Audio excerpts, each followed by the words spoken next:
these are powerful forces. You add the power and might of social media giants like Twitter and Facebook and 3 networks, 2 cable channels, every major newspaper in the country.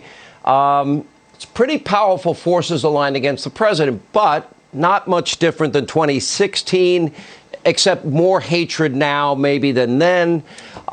You see the polling is very similar to what you were a part of in 2016. How do people interpret what's going on? Because I know some people say, oh, we don't have a chance. Look at these polls. Your thoughts?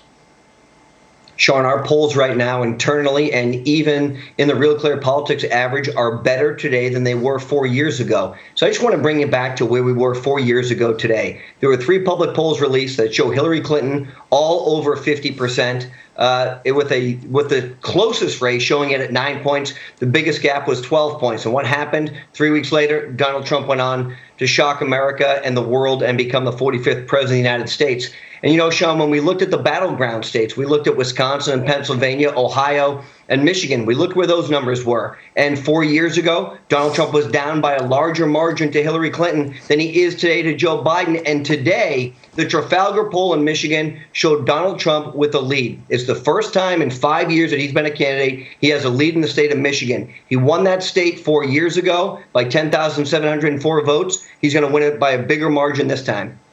You know, look, it was 44,000 in Pennsylvania. I mean, the Michigan, Wisconsin, Pennsylvania, these are all hard states. For a Republican to win, when you start out without New York, New Jersey, Illinois, California, Oregon, Washington, okay, you got a lot of ground to make up. So a Republican to win has to win Florida, Georgia, North Carolina, Ohio, Iowa, Arizona, hopefully maybe put Nevada in play. Then you got to pick off of Pennsylvania, Wisconsin, Michigan, maybe Minnesota, congressional district number 2 in Maine, your great state of New Hampshire, live free or die.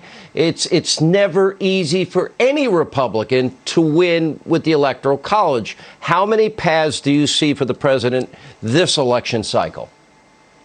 Well, right now, Sean, we've got 4 or 5 different opportunities in front of us, and it's a much broader field than we had 4 years ago. Look, we're going to win in Arizona. As Republicans, we have a voter advantage in the registration component of this. The Democrats aren't talking about Texas anymore. The state of Ohio, and I should never say this on live TV, is out of play for the Democrats because of all the work and the jobs and the manufacturing that have come back there because of this president's policies. The great white whale for Republicans has always been the state of Pennsylvania. But that's where we are. We're not only competing in Pennsylvania, we're competing in the state of Minnesota that no Republican has won since Richard Nixon's reelection in 1972. Donald Trump lost that state by under 45,000 votes last cycle, about a point and a half. That state is trending Republican, and because of the work that he's been able to do up there, those people are going to come home, and Donald Trump's going to be the first candidate in almost 50 years to win Minnesota as a Republican.